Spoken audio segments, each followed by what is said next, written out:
Bon, bonjour tout le monde.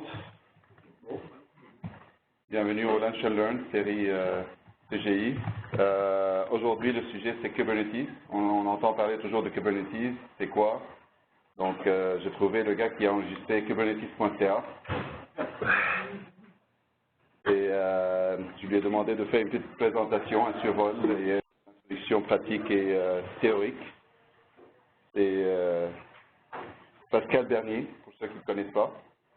Donc, l'intention, c'est vraiment de bâtir une expertise à CGI dans ce domaine fascinant qui est en grande croissance chez beaucoup de nos clients. Donc, ça marche? Il n'aime pas vraiment ça. Il n'aime pas ton... Ah, ça marche. Attention pour la présentation parce que les gens ne voient pas nécessairement les deux écrans. Je te conseille d'être en mode duplicate à la place de... Je suis en mode duplicate. Non, c'est mode expand. Si, tu regardes. Il change et... Oh, aïe, aïe, aïe. Une seconde, on va juste partir dans 30 secondes. Bon, sinon, on va le faire comme ça. Ben, tu peux choisir ton... quand tu fais sharing, tu peux choisir quel écran. Mais tu vois, c'est le même écran. OK. Vous voyez ben, vas-y. On va le faire comme ça. Fais-le comme ça, On va oui. le faire comme ça. Puis ça va... Correct. Parfait. Pour les gens dans la salle, vous voyez l'écran ou... je le recule, je l'avance. Bon, reculer à table, plutôt. Ça veut dire la même chose, c'est vrai. L'écran va rester plus proche de nous autres.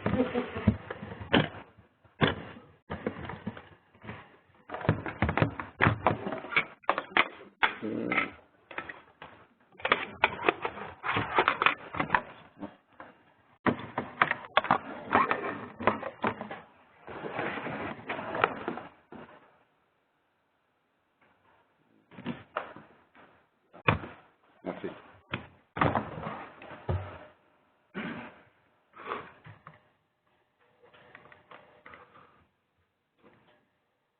C'est le mieux qu'on peut faire. Si quelqu'un veut prendre un crack là-dessus, allez-y. Bon, Pascal. Starter le recording, puis ça. Tu starter le recording, puis ça. C'est en train d'enregistrer. Parfait. Alors, ben, bienvenue à tous. Bon appétit. Éventuellement, je le ferai après au lieu d'avant, tout simplement. Il n'y a pas de souci pour ça. Donc, en fait, on va pouvoir tout de suite aller... je sais que Pierre a un peu commencé un peu les introductions. Donc, ben, je m'appelle Pascal Bernier. Éventuellement aussi, cette présentation-là, je pourrais la partager, dans le fond, vous l'envoyer par courriel si vous le désirez. Comme ça, il y a certains liens aussi qui sont mentionnés dans la présentation qui pourraient vous être utiles.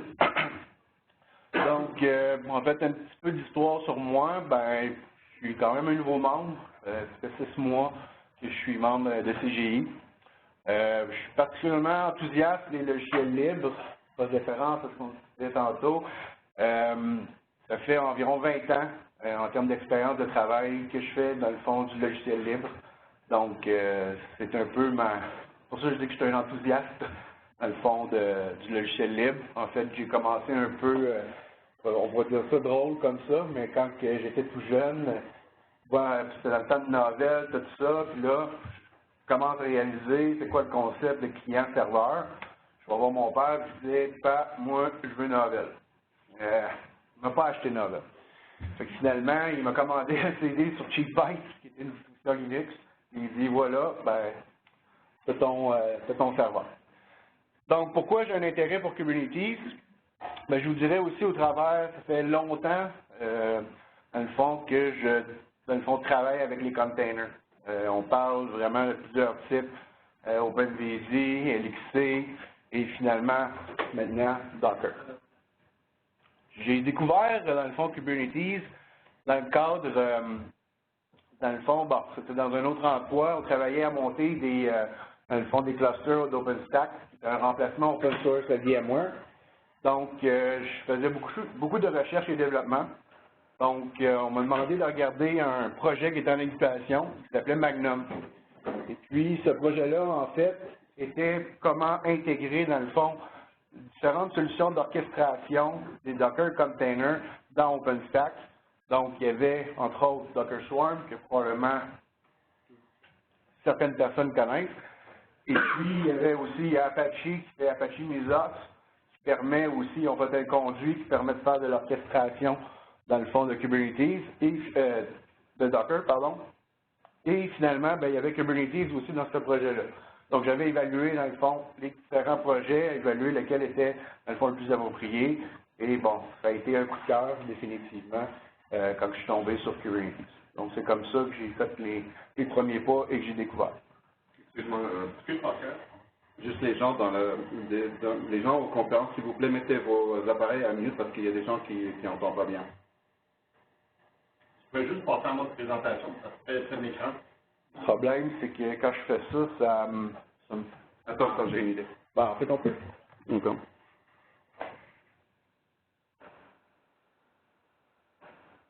Il y avait un setup.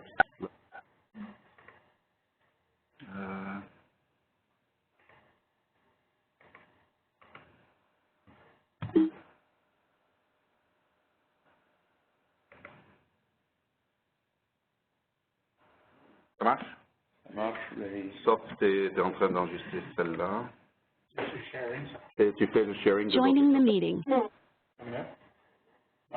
Non, toujours pas. Share, attends, c'est share. Désactive ton share puis change l'écran. Oh. Non, c'est parce qu'il n'a pas en mode extend, il est un...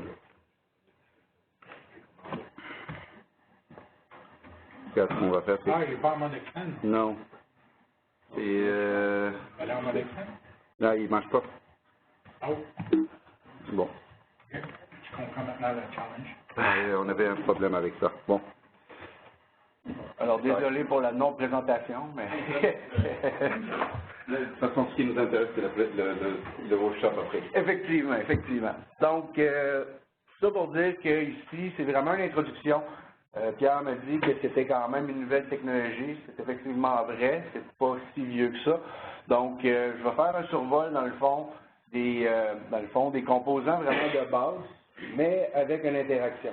Donc, on va regarder les grandes lignes.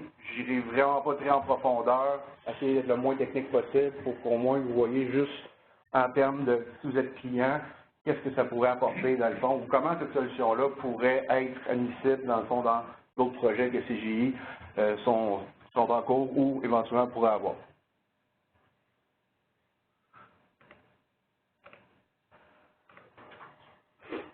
Donc, qu'est-ce que Kubernetes? En fait, comme on le disait dans le titre de la présentation, Kubernetes, c'est en fait un orchestrateur. Donc, c'est en aucun cas un remplacement à Docker, c'est vraiment, dans le fond, un chef d'orchestre, dans le fond, par-dessus, dans le fond, les containers Docker, entre autres. Donc, ça aide évidemment à gérer les applications qu'on a mis en container, et ça, à grande échelle. On peut parler, dans le fond, par exemple, sur GCE, dans le fond de Google, ça supporte jusqu'à 3000, dans le fond, containers facilement pour, dans le fond, administrer tout ça. Donc, Kubernetes automatise la configuration des applications puis gère leur cycle de vie également. Comme je disais, on a une application au-dessus, dans le fond de Docker, dans le fond, et ça, sur une grappe de serveurs, évidemment. L'idée, dans le fond, ici, c'est d'avoir, on va y venir, mais il y a comme deux types de serveurs qu'on utilise, dans le fond, dans Kubernetes. On a des nœuds maîtres et on a des nœuds, dans le fond, qui travaillent. Donc, pour avoir un bon, dans le fond, maître, on devrait en avoir 3 pour s'assurer de la haute disponibilité.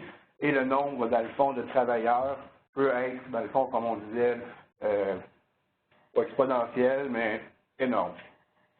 Donc, Kubernetes, ça a été fait, dans le fond, par Google. En fait, c'est inspiré de Google, et c'est Google qui l'a fait. Donc, Google, bon, comme on le sait tous, ça fait énormément longtemps qu'ils, dans le fond, utilisent des containers dans leurs solutions. Donc, je pense pas que c'est déjà, en tout cas, que YouTube soit down, ça n'arrive pas bien souvent. Donc, ici, ce que je dis par la suite, c'est que il y a eu Kubernetes, en réalité, c'est le 3e système de gestion de containers que Google utilise. je vous dirais plutôt que, dans le fond, le premier, c'est c'est un projet qui s'appelait Borg. Donc, en référence à Star Trek, ici. Et puis, dans le fond, par la suite, c'est une grosse application monolithique. Donc, ils ont passé à un autre projet qui s'appelait, dans le fond, Omega. Et puis, finalement, ben, c'est en 2014. En fait, la version 1 de Kubernetes, c'est en 2015 qu'elle a sorti. Mais Google, avec le grand succès qu'ils ont eu, dans le fond, avec les deux systèmes précédents, ben, il y a eu un rewrite complet, dans le fond, de Kubernetes, from scratch. Et puis, ils ont décidé, dans le fond, de le mettre, dans le fond, comme logiciel libre.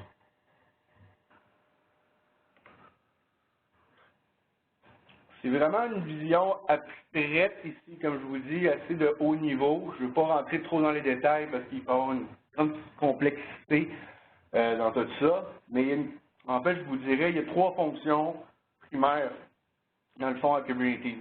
Donc, on parle de, je vais dire scheduler, pour m'embêter dans le mot français.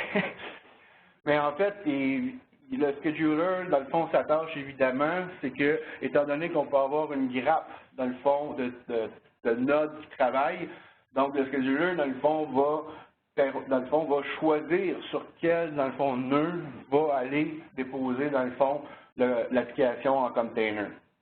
Évidemment, le scheduler, lui, il va, dans le fond, valider les ressources utilisées. Donc, chacune des nodes font un rapport, dans le fond, de l'utilisation des ressources. Et puis, avec cette information-là, dans le fond, le scheduler va, dans le fond, placer les containers, voir est-ce qu'il y a le plus de ressources disponibles. Donc, ça va un peu en... Bon, évidemment, ça gère la charge de travail de chacun dans le fond, des nœuds. Et il y a aussi une possibilité d'affinité. J'ai, dans le fond, ici, c'est la cédule normale. On va aller placer où est-ce qu'il y a le plus de ressources.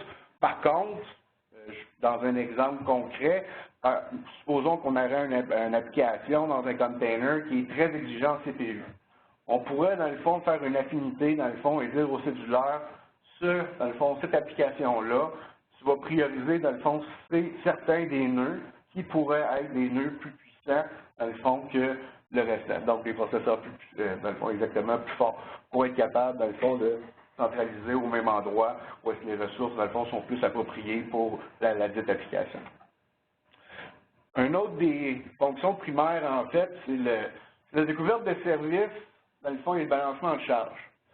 Dans le fond, quand on va rajouter un container, j'ai marqué pod, on va revenir plus tard là-dessus pour, dans le fond, expliquer un peu la terminologie, dans le fond, de Kubernetes. C'est que si on ajoute, dans le fond, justement, un pod, bien, la découverte de service va automatiquement, dans le fond, le détecter.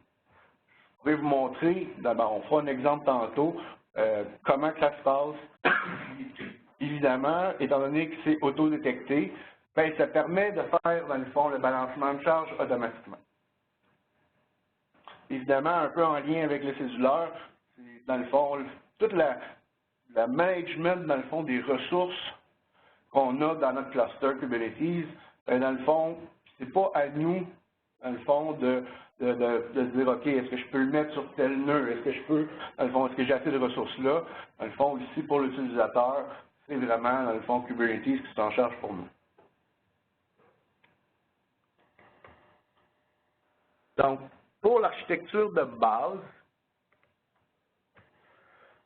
il y a, comme je vous disais, il y a deux grandes parties. Donc, on a un plan de contrôle, dans le fond, qui se retrouve être l'équivalent des mètres ici. Donc, le plan de contrôle, en réalité, c'est vraiment le cerveau, dans le fond, de Kubernetes. C'est lui qui gère, évidemment, toutes les 3 principales fonctionnalités que je vous ai dit avant. Donc, dans le fond, le scheduler, la découverte de services, le champ de charge, puis le management des ressources. Dans le fond, le plan de contrôle aussi, un serveur API qui est le point de contact pour toutes les applications et tous les services. En réalité, tout se passe par un API. C'est directement, dans le fond, toutes les demandes, même internes que externes, se font via, dans le fond, le serveur API. etcd, c'est dans le fond un système de distribution de clés de valeur qui permet de stocker les données de configuration et de l'état de Kubernetes. Donc, ça l'utilise pas. C'est un type de base de données, on va dire. C'est très léger, très rapide. Donc, toute la configuration, dans le fond, va résider dans un TCD. Oui? Juste pour le TCD, est-ce qu'il y a une conservation à l'historique ou c'est vraiment un état dansé courant? Et actuel.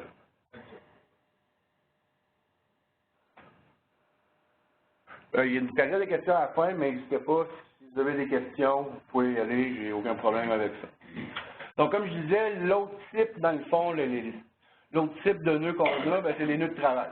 Donc, le nœud de travail, c'est évidemment l'endroit où est-ce que les applications et que les services vont fonctionner.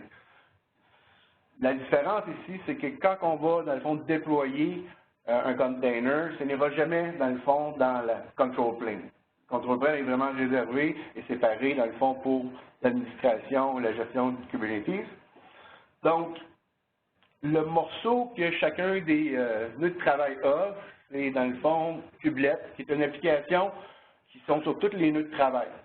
Lui, dans le fond, son travail, c'est d'écouter directement, dans le fond, sur le serveur API, en attente, dans le fond, d'ordre et, dans le fond, pour des tâches à exécuter.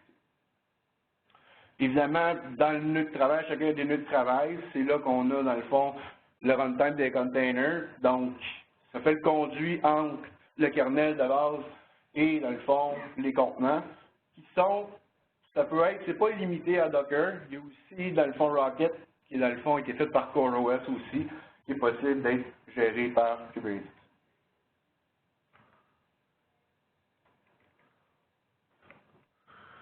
Ici, c'est un diagramme vraiment simpliste, mais ça vous donne quand même une idée, dans le fond, de ce que, dans le fond, je vous parlais. C'est que, dans le fond, toutes les requêtes externes vont passer par l'API Server. Même chose pour les demandes internes, dans le fond, entre le kubelet puis, dans le fond, l'API Server. On a un TCD, et évidemment, il y a d'autres morceaux, comme je vous disais, les trois morceaux principaux. Donc, le scheduling, le découverte de service et le load balancing, qui est fait par le control plane. En fait, on peut aller plus techniquement, ben pas plus techniquement, mais on va aller voir un visuel en réalité de... D'avoir plus qu'un container à worker. Ah, bien sûr. Okay. Bien sûr. Dans le fond, c'est comme je disais ici, le cédulaire, il sait par exemple qu'on a deux travailleurs. Il va regarder, quel des deux il y a le moins de ressources. Et à ce moment-là, il va les déposer. C'est pas limité à un. Kubelet réside sur les nœuds, exactement, de travail. C'est toujours l'API Server, dans le fond, qui va faire la transition, qui va donner les ordres. Parce qu'en fait, Kubelet, c'est plus un exécutant. Il reçoit des tâches, il va le faire. Mais c'est pas lui qui va dire, il y a une nouvelle tâche qui est arrivée, je vais la prendre. C'est vraiment au niveau du control plane que ça, dans le fond, qui dit, OK, ben c'est toi qui vas le faire, parce que c'est toi, dans le fond, c'est toi le nœud le plus approprié, dans le fond, à, dans le fond, faire cette tâche-là. Plus de ressources, etc., etc. Donc, on peut regarder ici, ça va être peut-être de la touche.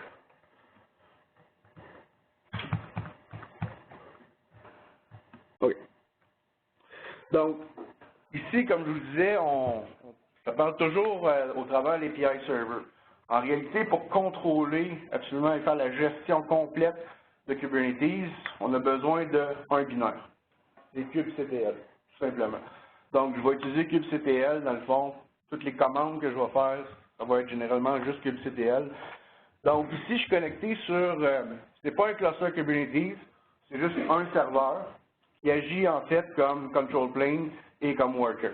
Donc, pour des démonstrations, c'est suffisant. De toute façon, il est vierge. Ça a été installé ce matin. Donc, comme je disais, avec kubectl, c'est ça qui va nous permettre, dans le fond, d'interroger, dans le fond, le Kubernetes cette fois-ci. Donc, juste pour vous montrer, on va aller plus loin des commandes plus tard, mais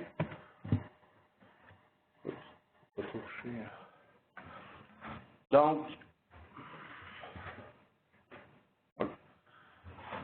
ici, présentement, c'est le control plane que j'ai d'installer. Je vais me mettre de l'autre côté. Comme je vous disais, j'ai fait un diagramme qui était quand même très générique. Ici, on voit qu'il y a pas mal, un peu plus de choses qu'il y avait dans mon diagramme. Je vais quand même vous expliquer. Donc, Calico, ici, c'est dans le fond un CNI. Dans le fond, c'est lui qui va gérer, dans le fond, toute la partie réseau. Dans le fond, à l'intérieur des containers et, bien évidemment, pour pouvoir faire l'exposition, éventuellement des services, etc. Donc, c'est juste un des multiples CNI, dans le fond, que Kubernetes peut utiliser. Par d'autres exemples, on a Flanel, bon, peut-être que c'est des choses qui ne diront rien, mais peu importe, il y a vraiment Weave aussi, qui est une autre possibilité. Donc, il y a différents choix de CNI ici. Donc, c'est quand même à mentionner aussi qui est important, c'est que c'est assez modulaire. Donc, on n'est pas emprisonné dans une solution qui ne laisse pas certains choix. Donc, ça, c'est un exemple qu'on peut vraiment, dans le fond, choisir un ou l'autre, dans le fond, notre préférence ou nos connaissances, ou certaines habilités que certains CNI vont offrir que d'autres n'ont pas. Je vais sauter ça ici. Hipster. Donc, Hipster, lui, sert, dans le fond, à aller chercher des métriques, dans le fond, de chacun des, dans le fond, de chacun de nos containers, dans le fond, en fait, exactement. C'est vraiment dédié, dans le fond, en l'occurrence aussi avec le metric server. Mais Hipster, dans le fond, lui, permet de collecter, dans le fond, et lui, dans le fond, il y a une base de données, donc lui, il va garder, dans le fond, l'historique, dans le fond, des métriques qui sont recueillies. Comme, on reviendrait plus tard, Kube API Server, ben dans le fond, on l'a dit tantôt, c'est lui, dans le fond, ici, qui, dans le fond, qui va recevoir toutes les, dans le fond, toutes les demandes. Donc, je ne sais pas si vous remarquez, mais présentement, Kubernetes est dans Kubernetes. Ce que je veux dire, c'est que le control plane, ce n'est pas des services réguliers qu'on tourne sur une machine et qu'on démarre, c'est en même un container dans Kubernetes. Donc, le API Server de Kubernetes est dans lui-même. Donc, et c'est vrai pour tout le control. Control Manager, en fait, il fait beaucoup de choses en réalité, mais dans le fond, l'API Server, dans le fond, c'est plus en correspondance avec l'API Server. L'API Server reçoit, et là, à ce moment-là, l'API Server va envoyer des demandes, dans le fond, au contrôleur, qui par la suite, dans le fond, va retourner et va aller vers, dans le fond, envoyer la tâche, là, une fois que la partie, ben, on voit ici, scheduler ici, on a un rescheduler qui permet, dans le fond, de s'assurer que, dans le fond, toutes les parties, le rescheduler est vraiment plus centré sur le control plane. Les applications, lui, il ne touchera pas, c'est plus la tâche du scheduler. Tyler, c'est vraiment optionnel, c'est un produit, dans le fond, qui n'est pas de Kubernetes, en fait. Tyler, c'est dans le fond je ne suis pas vraiment de démonstration dans cette présentation-là, c'est juste qu'il venait, dans le fond, avec l'outil que j'ai utilisé pour installer. Donc, c'est un outil qui s'appelle Helm. Helm, ce que ça permet de faire, c'est de faire une espèce de package, si on veut, pour déployer nos applications dans Kubernetes.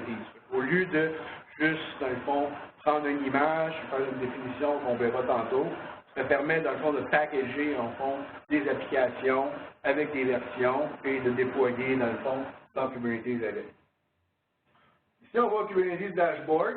Donc, évidemment, il y a un dashboard, mais à vrai dire, c'est vraiment plus un visuel. On va aller le voir tantôt. C'est vraiment plus un visuel.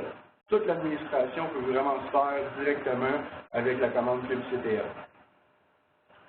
KubeDNS, ce que ça fait, c'est qu'à l'intérieur du cluster Kubernetes, il y a quand même un RIP, DNS local, si on veut. Donc, il n'est pas exposé, ça n'a rien à voir avec les DNS qui sont sur Internet. C'est vraiment juste, dans le fond, pour faire, dans le fond, mettre dans le fond, des noms et gérer ça à l'intérieur, dans le fond, de Kubernetes. L'adressage externe n'est pas possible. C'est quoi qui est défini là-dedans. En fait, je peux donner un exemple. Dans le fond, c'est que chacun des pods, dans le fond, se retrouve avec un IP, obviously, un IP interne, qui est relié, la même chose que quand on fait un Docker, dans le sens 72 sites, etc. Donc, KubeDNS, lui, ce qu'il va faire, c'est qu'il va te permettre de mettre un nom. Par défaut, ben, ça va être le nom du container, point, le nom du namespace, on va revenir plus tard, puis finalement, point défaut, point cluster, point local. En réalité, il va juste gérer ça, dans le fond, juste pour les communications internes. Donc, c'est juste pour mettre des noms, au lieu de juste parler en IP, tout simplement, dans les communications internes.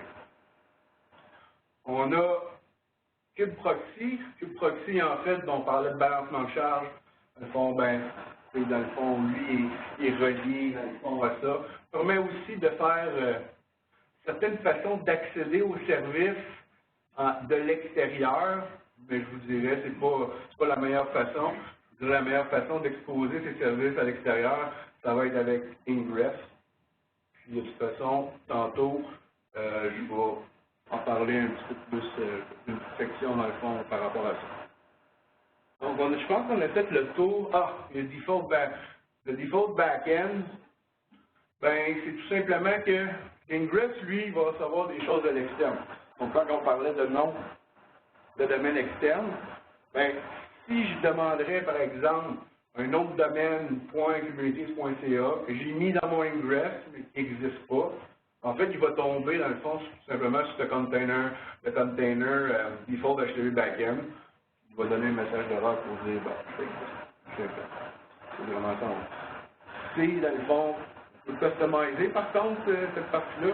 Là, présentement, c'est vraiment un message linéaire qui dit 704, 900, quelque chose de ça. Les chiffres à côté, c'est pas ça. Non.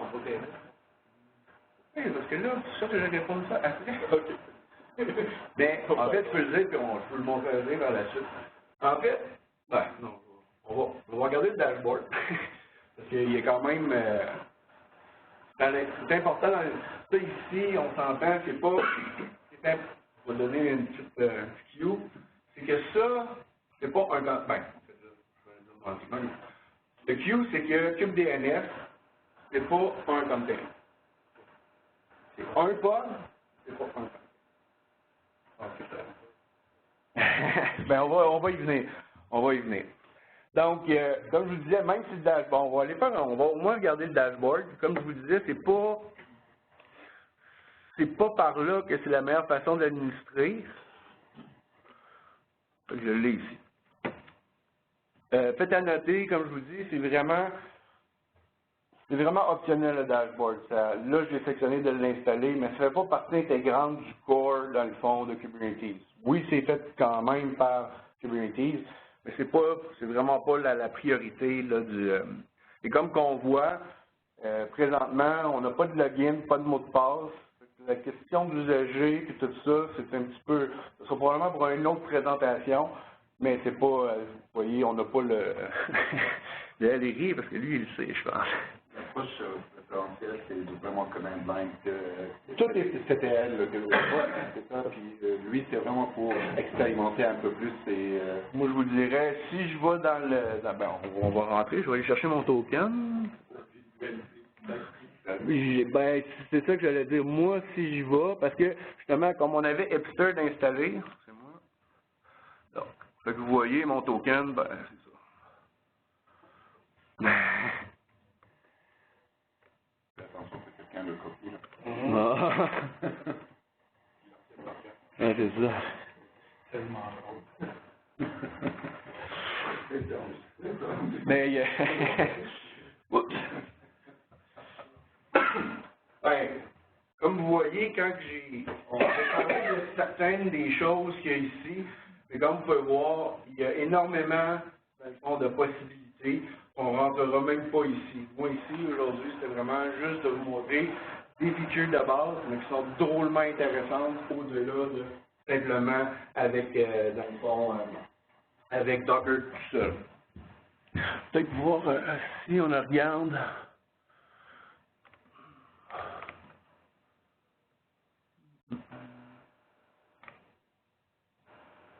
Bon. Vous voyez, quand je vous disais des fois d'avoir un visuel, ce serait un exemple, dans le fond, de...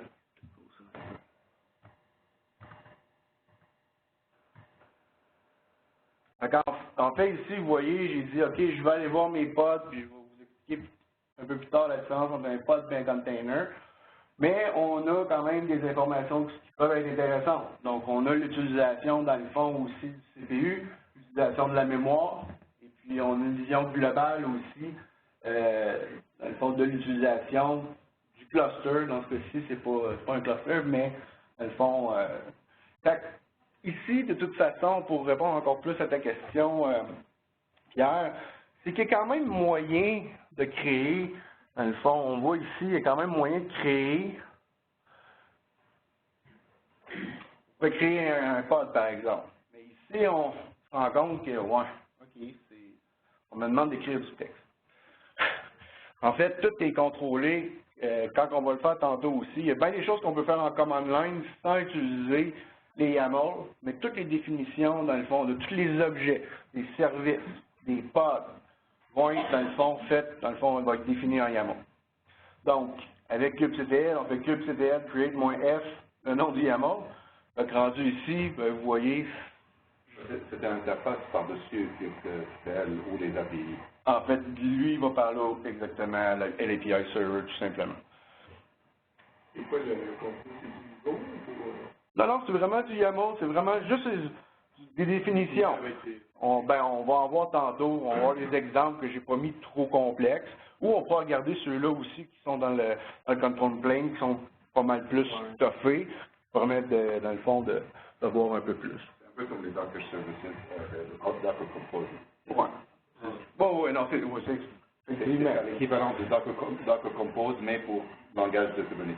C'est effectivement que dans YAML, la première chose, on va dire c'est quoi la version de l'API, c'est quoi le nom, c'est quel type que tu veux faire, est-ce que tu veux créer un pod, est-ce que tu veux créer.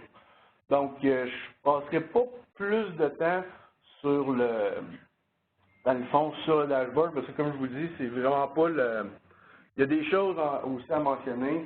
Le dashboard ne te permet pas de tout faire ce que kubectl te permet de faire. Donc, c'est pour ça que je vous dis, c'est optionnel. C'est pas la façon réelle d'administrer, dans le fond, Kubernetes. Par contre, ben, pour commencer, ça permet d'explorer aussi peut-être un peu plus facilement et de comprendre, dans le fond, un peu mieux pour les premiers pas.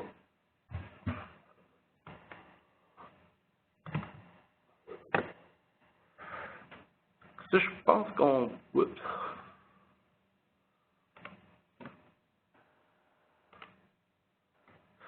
Là, j'arrive justement, on parle de certains termes puis tout ça. Comme on a vu tantôt dans le dashboard, à gauche, on avait une grande série.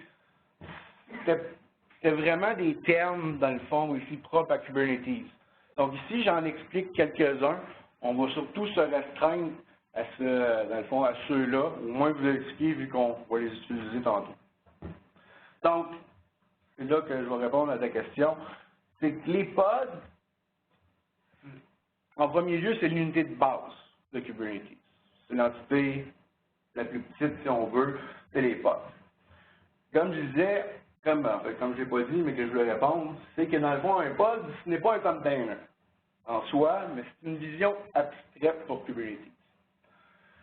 On peut retourner sur le serveur.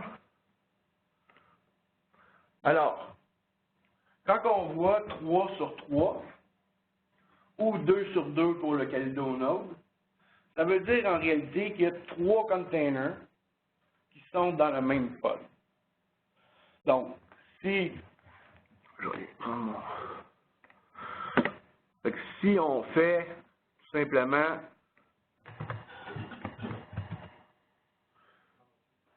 là, j'ai fait kubectl, j'ai demandé de me décrire le pod, et j'ai mis le nom du pod.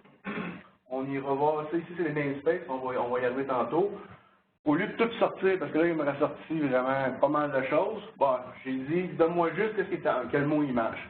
Donc, on voit que dans notre pod de kubedns, ben, on a, dans le fond, 3 images, en fond, qui roulent à l'intérieur du même pod.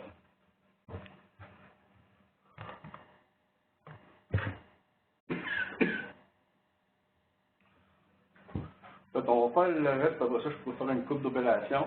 Donc, les namespaces. Les namespaces dans Kubernetes, c'est dans le fond une partition logique qui permet, dans le fond, en réalité, l'idée derrière ça, on peut voir ça aussi abstrait, c'est qu'avec les namespaces, on pourra avoir un cluster Kubernetes, mais à l'intérieur du namespace, en soi, ça devient aussi Kubernetes, en fait, mais ça fait une isolation. Donc, le namespace, comme présentement, par défaut, il y a 3 namespaces. Le namespace défaut, il y a le namespace kubesystem qui contient tout le control plane. Et puis, il y a cube public, bon, ça vient vraiment juste à cause de l'installation, de l'installateur que j'ai utilisé. Donc, pour bien comprendre, c'est que ce qui se trouve dans le namespace default ne peut pas communiquer directement, dans le fond, n'a pas accès, dans le fond, à l'autre namespace. En fait, les namespaces entre eux, à moins qu'on l'a, ça c'est vraiment plus technique, à moins que dans Calico, on ferait des passes droites, si on veut, bien, ça isole vraiment. Fait que chacun des namespaces est isolé, et dans le fond, est hermétique entre les autres. Il ne voit pas, oui. Dans le cas d'un cluster Kubernetes CGI multi-tenant, ça serait l'utilisation par partenaire. Exactement. Ce qu'on pourrait faire, par exemple, c'est qu'on pourrait avoir un cluster Kubernetes, mais dire, OK, ça peut être ça, c'est un bon exemple. Bon, j'ai un projet X, dans le fond, qui a besoin, dans le fond, de containers de déployer. À ce moment-là, on peut y faire un namespace projet X. Et les autres projets, projet Y, pour avoir leur propre namespace, puis en fait, ils ne parleraient pas directement entre eux autres, à moins qu'on expose les services. Mais par défaut, c'est dans le fond, ça bloque. Donc, ça permet d'avoir un autre exemple qui serait bon pour ça aussi, c'est par exemple les différents environnements qu'on a. Donc, on fait du développement, on fait du QA ou du staging, puis on a la production. Ben, on pourrait juste tout simplement les mettre dans différents namespaces. Pardon? Dans le même environnement que Kubernetes. Exactement. Donc, c'est vraiment, c'est pour ça que je dis que ça fait comme des mini Kubernetes, mais ça peut être applicable. La vraie utilité de ça, c'est justement de faire en sorte que chacun travaille dans son carré de sable avec les mêmes ressources. Il peut arriver, puis ça ici, il faut comprendre, le cédulaire, c'est pas parce que tu l'as mis dans le namespace défaut qui va empêcher, dans le fond, d'aller placer. On pourrait avoir, dans le fond, des pods, comme on a vu tantôt, du projet X et du projet Y sur la même node, mais ils ne se voient pas quand même, parce qu'ils ne sont pas dans le même namespace. Donc ici, c'est vraiment l'abstraction plus haute. Physiquement, ils peuvent tomber sur la même machine, mais ils ne verront pas pareil. Fait que c'est ça, comme je disais, séparation entre les projets, les équipes, les environnements, c'est ça l'utilité. C'est pour ça, en réalité, que vous voyez le control plane, qui a son propre namespace qui est kubesystem. Par défaut, si on ne crée pas un nouveau namespace, ce qui va se passer, c'est qu'il va aller dans ce qu'on va déployer, il va aller dans le namespace défaut. Mais lui, il ne verra pas le control plane. Parce que, dans le fond, c'est l'isolation qui se fait. Les libellés. En fait, c'est beaucoup en lien avec le service en dessous. On peut, dans le fond, organiser, c'est pas juste vrai, il n'y a pas juste les pods qui ont des libellés. Plusieurs objets, dans le fond, possibles de créer dans Kubernetes vont être libellés. Donc, un libellé, c'est quand même assez simple. C'est un key value en réalité. Donc, on va le voir tantôt dans l'exemple. Ben, j'ai fait une application, puis j'ai mis un label, puis j'ai marqué app nginx-demo. On va voir tantôt. Donc, les libellés sont, dans le fond, avec les services, c'est ça qui arrive. Les services permettent de faire un groupe, dans le fond, regrouper les pods, dans le fond, d'un même type, justement. Donc, on va avoir un libellé, puis une sélection aussi, je ne vais pas rentrer tout dans les détails. Donc, on pourrait, dans le fond, on va le faire tantôt de toute façon, comme je vous le disais, avec, dans le fond, une fois qu'on a fait nos pods, on peut les entrer dans un service. Et une fois qu'ils sont dans le même service, c'est ça qui nous permet, dans le fond, de faire le balancement de charge.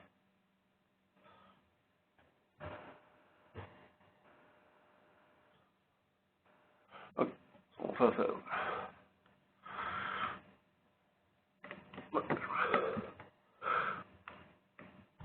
Donc, comme je disais tantôt,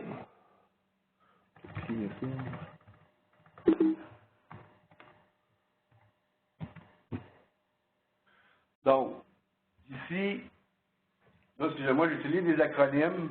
J'aurais pu marquer Get Namespace. Mais bon, il y a certains acronymes, mais c'est exactement ce que je disais tantôt. Ici, dans mon installation, j'ai 3 namespaces différents. Donc, j'ai défaut, DNS public, cube public, puis cube système. Il n'y a rien dans le cube public de toute façon. Si, parce que tantôt, quand j'ai fait aussi, si on va aller voir les pods, donc on va aller voir les pods du control plane, bien, vous voyez, là, je vais spécifier -n, cube système, pour avoir, dans le fond, la liste des choses qu'il y a dedans. Si je ne mets rien, dans le fond, je ne spécifie pas le namespace, bien, il va aller voir dans défaut, évidemment. Puis là, ben, on voit, comme je vous disais, il est vierge. Présentement, il n'y a aucune application autre que Kubernetes en soi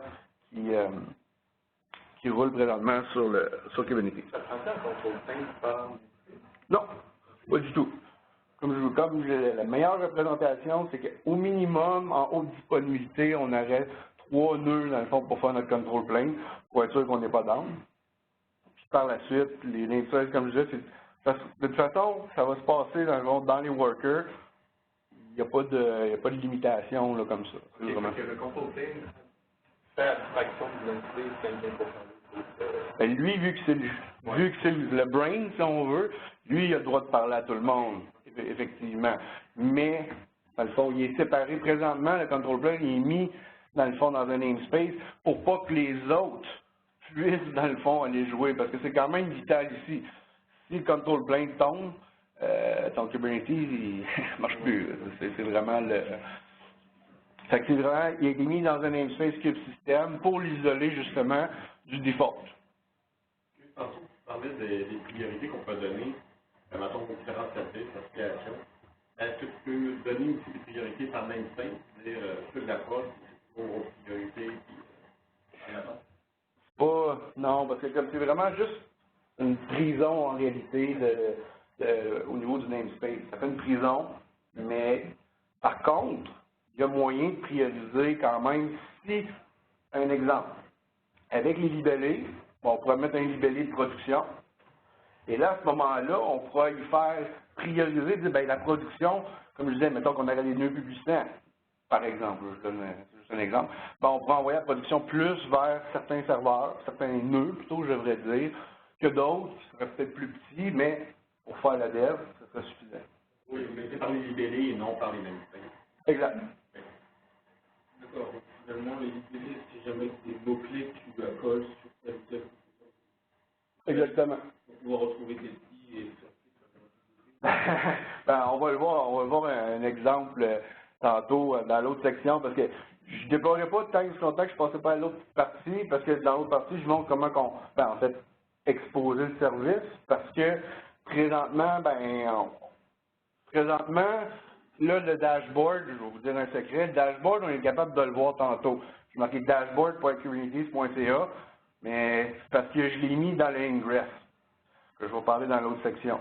Sinon, le dashboard, pour l'accéder, il faudrait faire une passe avec le Kube Proxy à partir de notre poste pour pouvoir y accéder. Parce que c'est fermé, ça reste juste interne. Donc, c'est pour ça que je veux parler de l'exposition, dans le fond, des choses avant.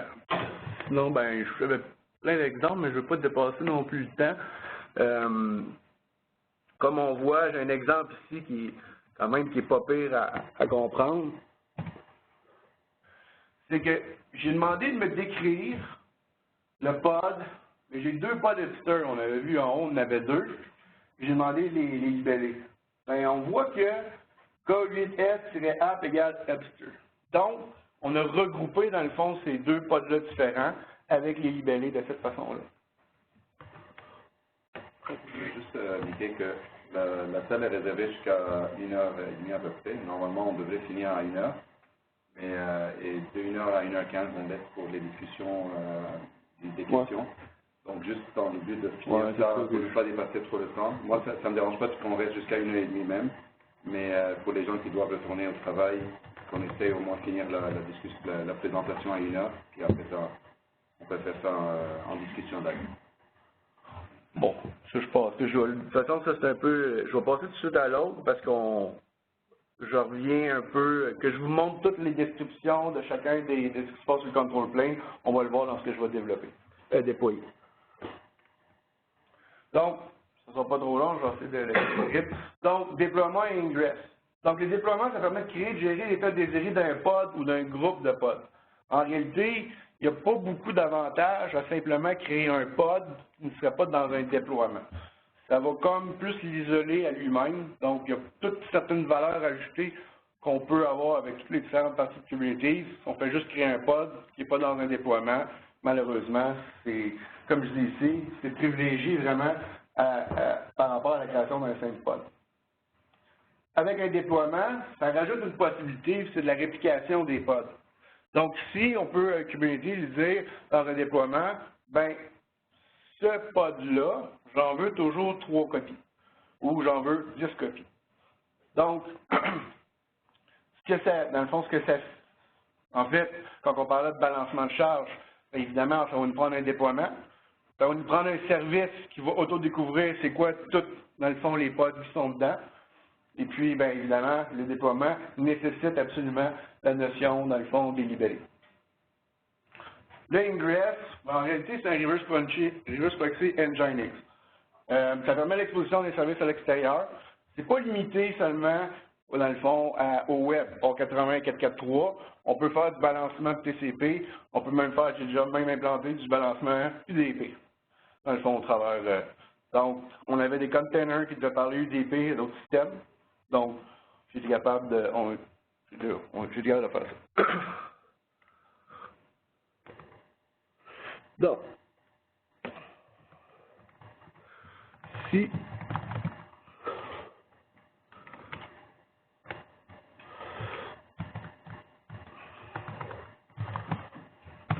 on va se mettre, Segmenter la France. oui, ça va.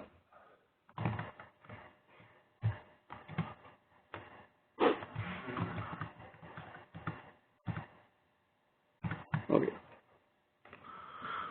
On va passer vite, mais vous voyez, j'ai trois YAML ici. Premier, dans le fond, qui est le déploiement que je mentionnais tantôt. Donc, je les ai fait simples. Donc, vous voyez, c'est, dans le fond, je parlais d'API version au départ. Donc, c'est la première ligne. Par la suite, je dis que c'est quel type? Ben, c'est un déploiement. Dans le metadata, j'ai simplement dit, ben, c'est Nginx dépôt. J'ai dit que je voulais une réplication. J'ai mis mon libellé, dans le fond, Nginx demo. Et puis finalement, les spécifications du container en soi, ben, c'est dans le fond Nginx avec PHP, tout simplement. Les ports, ben, évidemment, Nginx par défaut, c'est le port 80. Donc, dans mon container, c'est le port 80. Je suis sûr que c'est le port 80. Donc, ce qu'on va faire, c'est, comme je vous disais, on aurait pu aller dans le dashboard, copier-coller ça, mais bon, c'est pour ça que je vous disais, c'est pas... Donc, c'est tout simplement à faire ça. Donc, on voit en bas, ce que j'ai demandé, c'est donne-moi tout le temps, dis-moi la liste, dans le fond, des pods que tu as dans l'environnement de défaut. En créant mon déploiement, ben, il a fait, dans le fond, mon pod, dans le fond, Nginx avec PHP. Par la suite, on a le service. Donc, je ne rentrerai pas non plus là-dedans, mais il y a différents types dans le fond, de services, comme là, c'est Cluster IP Grand Nombre, on ne va pas là-dedans. Mais bref, j'ai fait un service qui s'appelle Nginx Demo, qui a libellé, dans le fond, Nginx Demo. Et encore une fois, ici, je vais spécifier le port du service. Donc, le port du service, j'ai mis 80, pas se compliquer à vie. Donc, j'ai un port HTTP, protocole TCP, target port qui se retrouve à être le pod, dans le fond, le port du pod. Ici, j'ai le port de service. Le port de service est important parce que quand que le prochain, en fait. Fait que là, j'ai un ingress. Je ne l'ai pas créé, par exemple. Bon. Donc, en fait, vous voyez, c'est quand même assez simple d'exposer ici un service avec ingress. Donc, encore une fois, Nginx demo, host, demo.kubernetes.ca. Et puis, service name, que j'ai pas créé, que je vais créer après, il y a Nginx demo. Et comme j'avais dit, j'avais mis le port 80 pour simplifier. Donc, on a, dans le fond, ici, c'est comme ça qu'on va... Fait qu'on va... Fait qu'on va créer le service.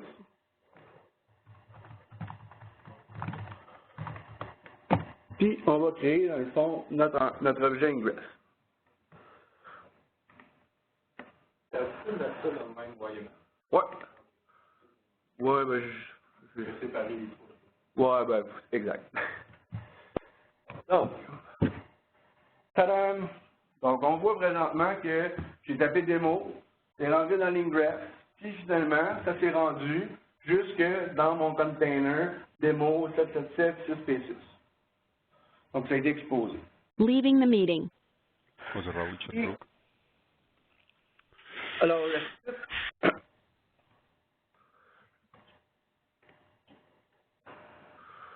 on va essayer de faire ça.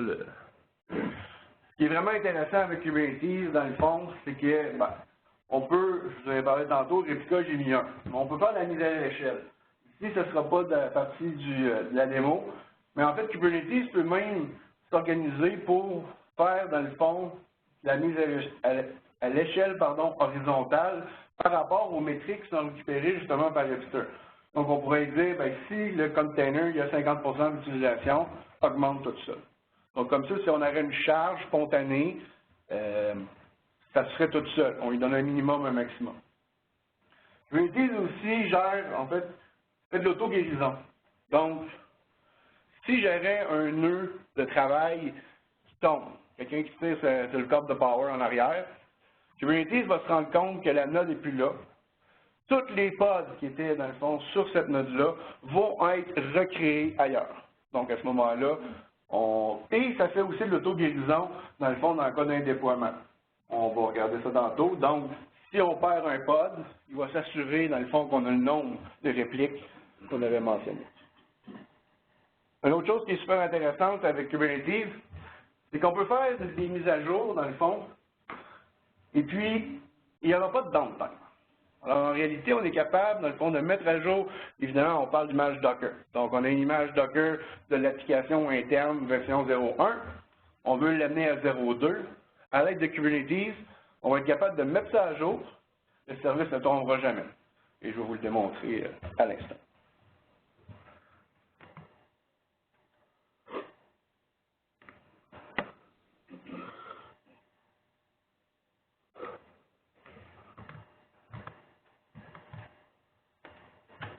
Donc,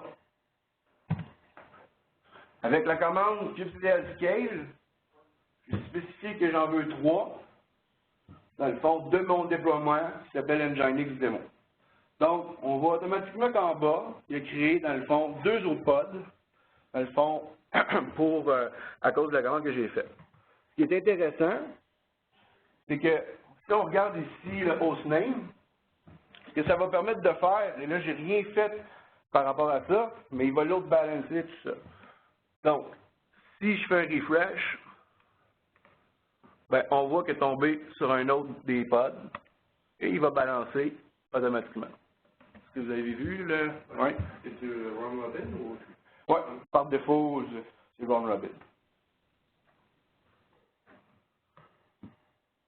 Donc, OK, ça, je n'aurai pas le choix de regarder ici. Donc, quand je parlais de self-healing, d'auto-guérison, ben, si je lui demande, dans le fond, je le fais arbitrairement ici, mais je vais lui dire delete, un des pods. Mais moi, j'ai demandé que j'en voulais toujours 3. Donc, oui, il a terminé, il a exécuté ma commande, il a terminé, mais il y en a déjà un autre qui a pris sa place.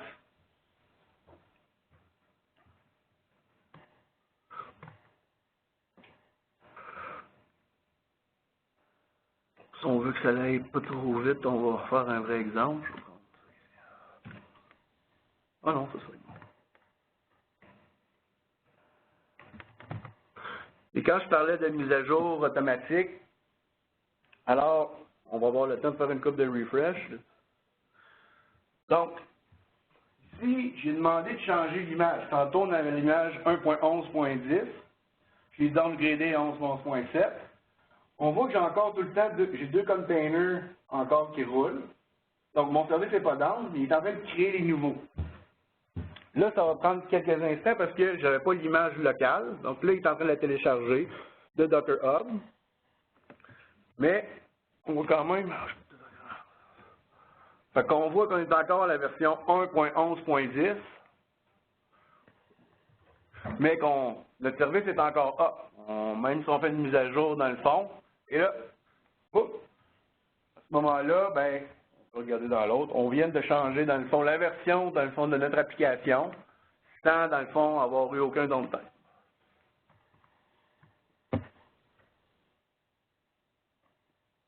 Puis à la limite, on peut jouer, on peut faire, bon, par exemple, mettons que la mise à jour, dans le fond, n'aurait pas bien été, ben on peut tout simplement faire un rollback.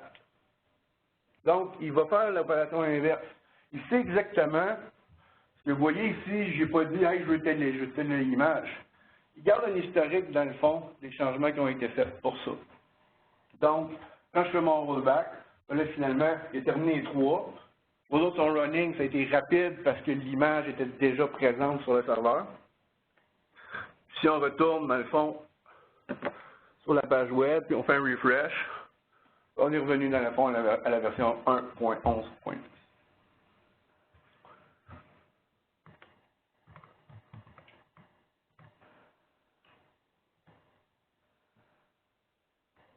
En fait, on peut faire ça. Je vais juste le mentionner, puis après ça, on pourra passer aux questions. On va être pas pire dans le temps. Je peux dire ça.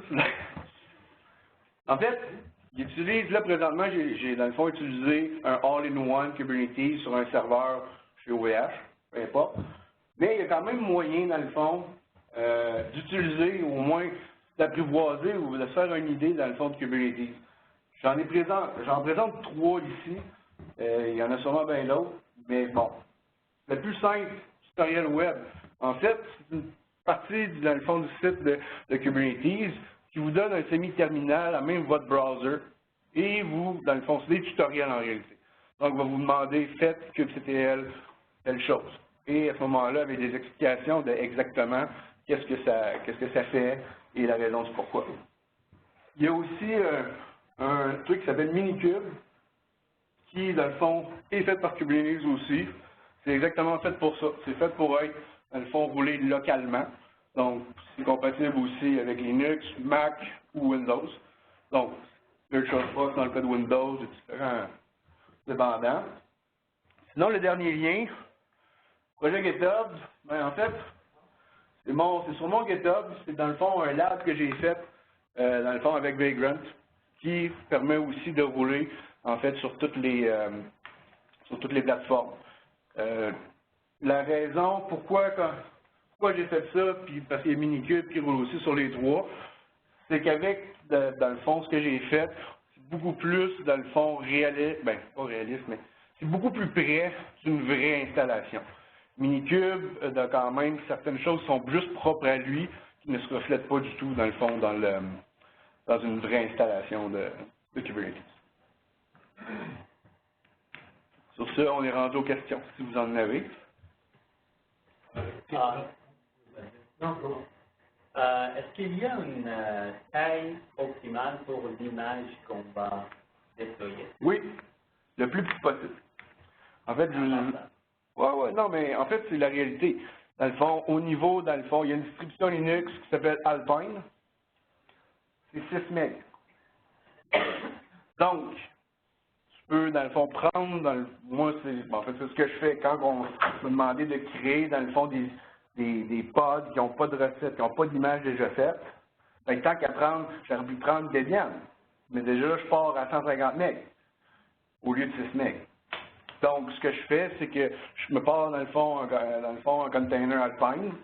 Je vais faire un git clone de ce que je veux, dans le fond, avoir, ou que je veux mettre en container. Tu installes tous les paquets que tu as besoin pour compiler. Une fois que c'est compilé, tu prends ton binaire, tu le sors, et tu recrées une image Alpine en injectant juste ton binaire. Et on peut faire en fait, le Prometheus, qui est un système de monitoring, j'ai fait dans le fond, parce que ça n'existait pas, en fait, j'en ai créé, ça fait des images de 15 MB, 14 MB. Donc, plus petit, moins de ressources, ce qui est encore bien, parce que plus que c'est gros, plus que tu vas utiliser de ressources dans le fond sur tes notes. Donc, pas que c'est plus vulnérable, mais l'espace.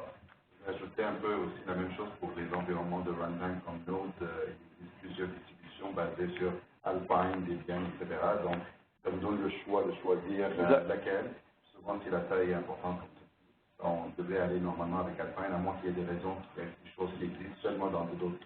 Effectivement, Pierre, il soulève un vrai point. Il y a des choses, par exemple, des connecteurs pour Oracle, par exemple. Il n'y a pas les librairies dans Alpine. Mais, je vous dirais, la majeure partie des choses sont compilables généralement dans Alpine.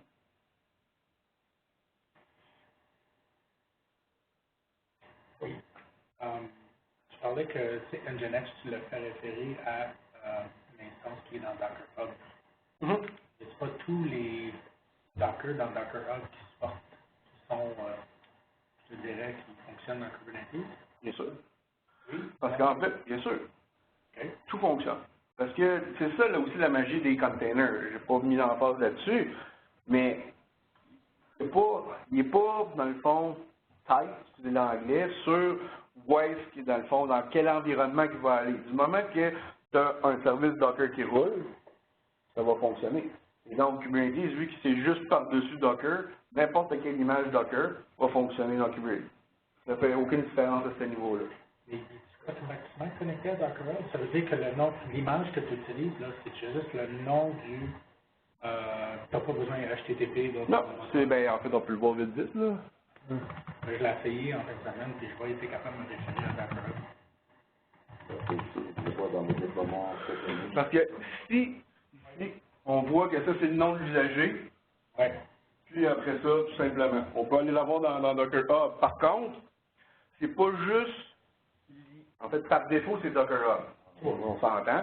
Par contre, il n'y a rien qui t'empêche d'avoir ton repository, dans le fond, privé interne, et dans le fond, de faire en sorte que Kubernetes soit capable, dans le fond, d'aller chercher. Évidemment, on ne veut pas mettre nos choses privées, non publiques, sur Docker Hub exposées.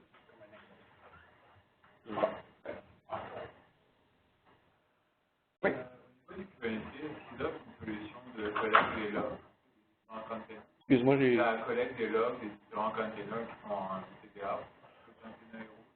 Out of the box, en fait, comme Docker, tu peux faire un cube CTL logs, le nom de ton pod, mais... Dans le principe du driver, comme dans le Docker Host classique, pour pouvoir envoyer les logs vers une autre machine. À ce moment-là, moi, ce que je ferais, c'est justement, on pourrait déployer justement quelque chose qui fait la gestion des... En fait, j'ai fait...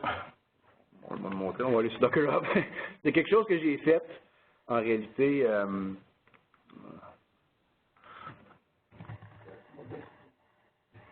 Oh, non, mais... les questions arrivent. Au contraire, c'est le temps là, de se péter vraiment. Fait qu'on voit qu'en plus, vu que tu veux pas que je me pète les bretelles, on voit qu'il y a eu plus que 500 000 poules dans le fond de...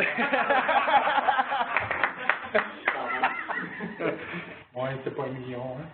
Mais, bon, en fait, alors voici, le client avait, dans le fond, un certain système, dans le fond, de logging, et puis, dans le fond, qui parlait, dans le fond, tout simplement en Guelph, c'est un langage.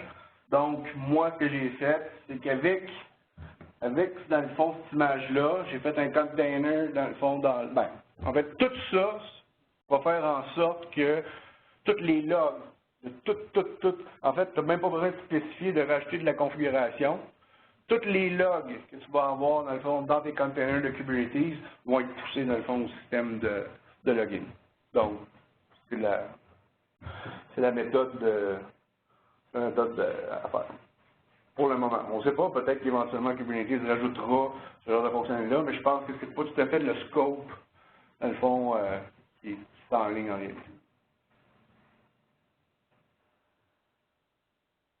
Fait que, ouais, c'est ça. Parce que c'est intéressant, parce que même ça, étant donné qu'on est sur Docker Hub, vous comprendrez que ça roule tout simplement, et là, ici, le scheduler est en question, je dis, sur chacun des nodes, tu vas me faire un pod avec cette image-là.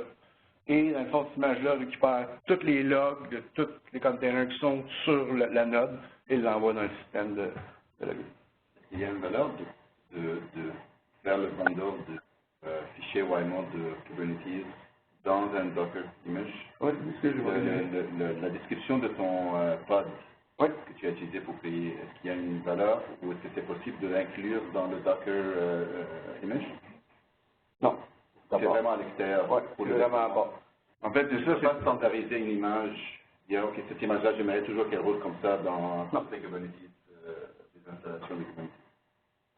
En fait, je vais apporter quelque chose qui, c'est pas tout à fait ça, mais qui fait une transition qui, dans Kubernetes, on n'a pas parlé, mais il y a la notion d'objets qui sont des configurations.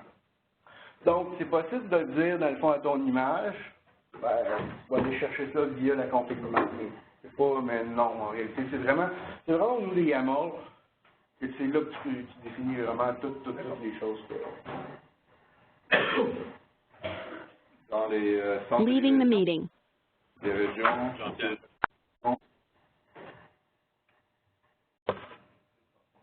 Pour les gens remote, est-ce qu'il y avait des questions? Non, c'est beau. C'est beau aussi. On premise deploy Kubernetes, when you use service types, load balancer or ingress, the service cannot resolve an IP. So there is a Quitte la conférence. Technique. device installed or something. Have you ever tried to use ingress or a load balancer for on-premise installation of Kubernetes? Well,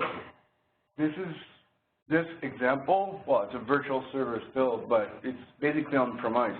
I'm not using GCE or Amazon, so basically it's all built inside Kubernetes for the load balancing that I have here.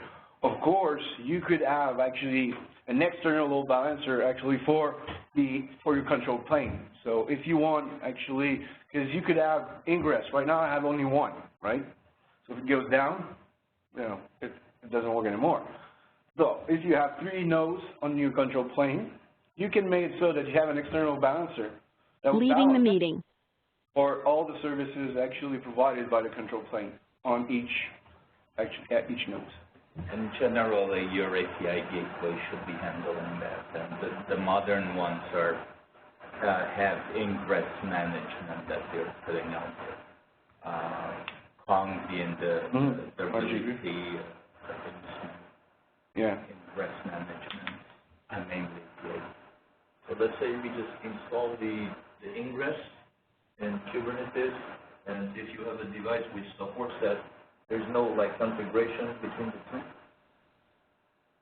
It's a public address, so obviously you need to make sure that that address resolved, because Kubernetes is not going to take care of that portion. Okay.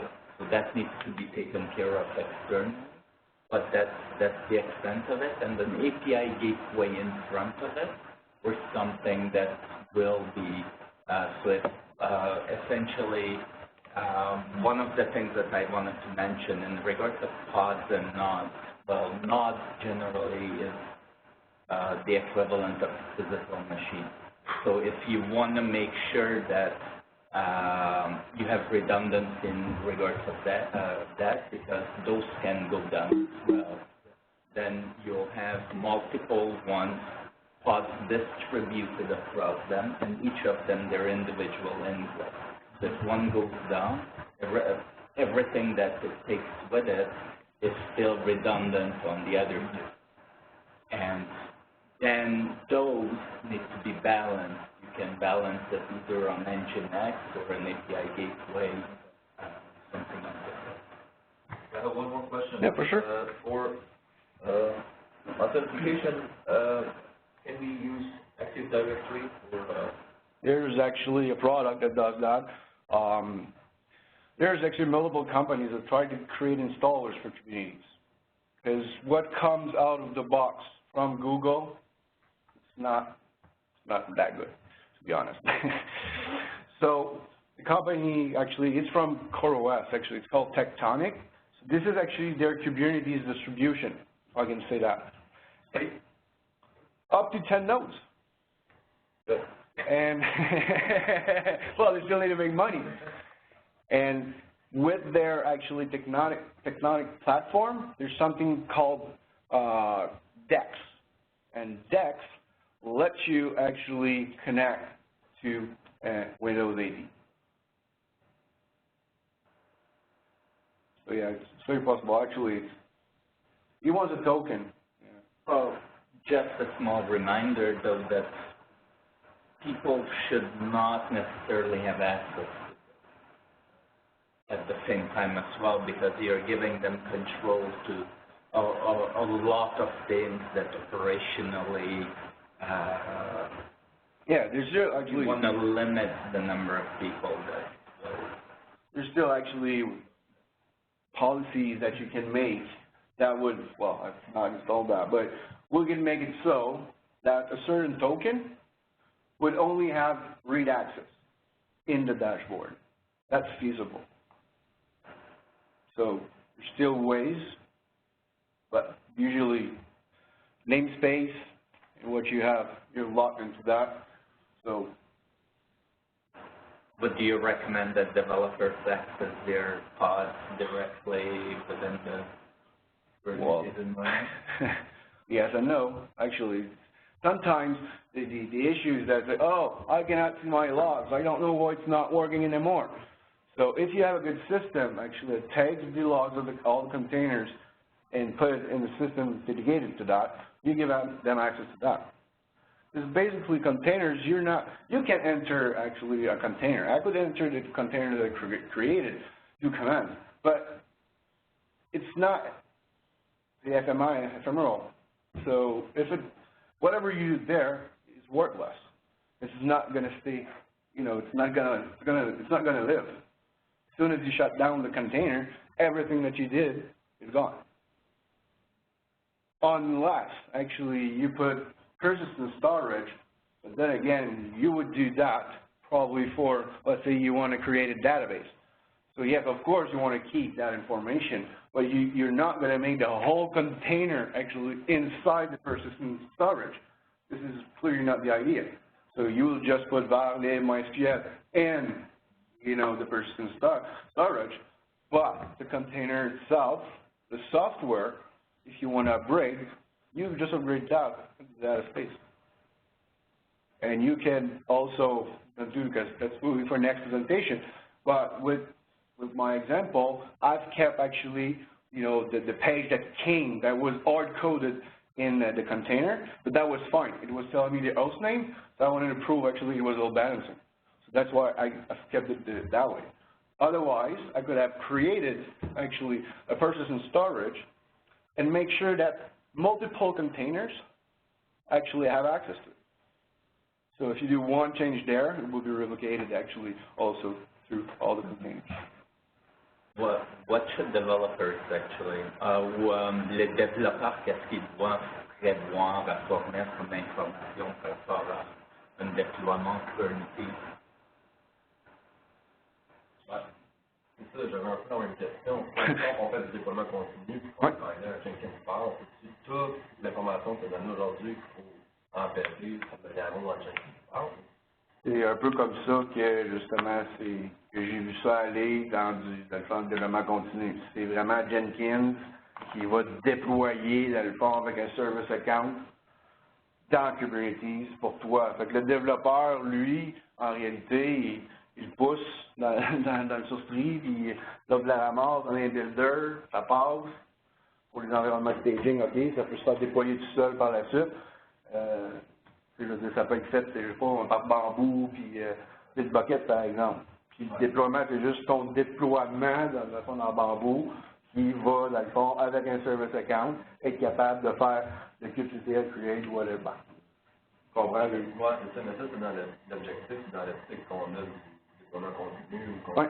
Tu sais, mettons, là, qu'on veut déployer, peu importe ce qu'on fait là-dedans, on a besoin, peut-être qu'il y a de la job, on a besoin de quelqu'un comme toi, on n'a pas Jenkins pour configurer tout ça. On donne des specs, puis ça, tu ne dis pas qu'on... En fait, Je voudrais juste te remercier, Pascal, avant que je quitte, il faut que j'aille à quelque chose d'autre. Merci beaucoup, c'était très intéressant. Merci à toi. Et merci à Pierre, s'il est toujours là, d'avoir organisé ça. Merci à vous. Bye tout le monde. Bye. Leaving the meeting. Jenkins, c'est un peu le monde idéal, c'est là qu'on s'en irait, c'est correct, là. bien répondu à la question, mais là, mettons qu'on n'a pas ça, c'est quoi qu'on fait? On écrit des specs, on se les donne, c'est tout. En fait, ici, les seules choses qu'il y a besoin, comme pour ton image est faite. La job est faite en réalité. La seule affaire qui manque, c'est justement comment le déployer. Comme tu as vu, le YAML que j'ai fait pour le déployer, pas sorcier, là. Fait que, puis c'est pas tout là que j'ai exposé mon site web, mais toi, ce que tu fais dans ton application, c'est peut-être un API pour un autre service qui serait tout à l'interne. Donc à ce moment-là, pour toi, c'est vraiment, dans le fond, c'est vraiment minime, dans le fond, les choses, c'est un service, moi je dis, faire un service, faire un déploiement, puis Kubernetes n'enlève pas le burden de designer une application correctement. C'est-à-dire, si ton application est scalable, il faut qu'elle soit construite de manière qu'elle soit scalable. Parce que lui, quand il va déployer 5 instances de ton application, si chacune a son persistance, elle, en mémoire, c'est sûr que tu vas avoir des problèmes. Ça ne marchera pas si ton run qui va te lancer gauche et droite. Un usager va devenir fou. Là. Il va manquer des fois de sa section, des fois elle est active. Donc, ça n'enlève pas le burden d'un développeur faire son travail comme il faut. Donc, si tu as besoin de scalable avec une session partagée entre les instances, ben, tu mets Redis en arrière, quelque chose. Si tu as besoin de stockage d'informations, ben, tu as une base de données centralisée, etc. C'est le même principe qu'on avait toujours eu à faire quand on fait du scalable, high availability, high performance application. L'avantage de Kubernetes, c'est qu'il t'enlève toute la charge de dire comment est-ce que je vais gérer ça. Kubernetes va s'en occuper en fait, avec un minimum de configuration. En fait, l'aspect de service avec le déploiement des libellés, on peut la regarder plus raw, mais dans le service, quand tu demandes il va te dire les endpoints. Fait que si, quand j'avais délité mon pod puis il en a créé un autre, le service recovery va aller le chercher, il va le mettre. Fait que tu n'as même pas besoin de. Tu sais, je veux dire, c'est tout comme tu disais, tout ce bout-là, c'est vraiment tout déjà built-in à l'intérieur, que ça t'enlève ça. Autant que ton application, dans le fond, on n'a pas besoin de partager, ben, c'est comme tel, on n'a pas besoin de partager des choses, sinon, ben, on n'a pas le choix d'utiliser un autre système externe. Mais sinon, son stateless, ça se fait toute cette magie-là sans vraiment de configuration, là, on s'entend, c'est 2 YAML, puis c'est quand même... Ma question pour les gens qui sont toujours ici et qui sont vraiment intéressés par ça, est-ce que vous voulez que j'essaie de convaincre notre ami ici de faire un suivi, quelque chose, une autre présentation? C'est sûr, dépendamment de sa charge de travail, je ne veux pas de... Ben oui. Ouais. Ce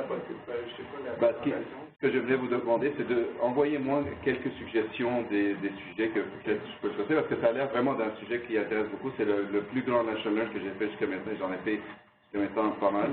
Puis la liste, elle est rendue, des invites, c'est pas tout le monde qui a cité, mais quand même, j'avais à peu près 80 plus personnes qui ont été envoyées de l'une à une autre. Donc, ça semble être un sujet qui intéresse tout le monde. Moi, je vais poster la présentation sur YouTube, pour que les gens qui l'ont manqué, ils peuvent la voir plus tard. Mais si vous avez je peux essayer de le corriger un peu pour faire. Non, mais de toute façon, comme je vous dis, c'était vraiment une démonstration de surface. On ne peut pas faire plus que ça. Hein. Non, je sais. Mais j'ai essayé de montrer des choses qui pourraient justement avoir un attrait. Moi, quand on m'aurait dit, hey, tu es capable de faire des mises à jour sans downtime, moi, j'aime ça. Ça me fait vraiment triper. Tu sais. Ah, que ça scale tout seul, ou que ça load balance tout seul.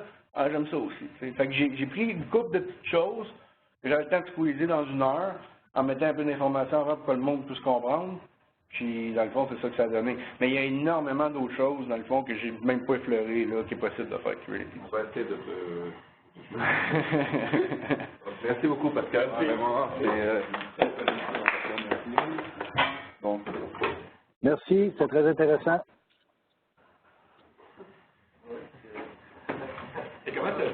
Leaving the meeting.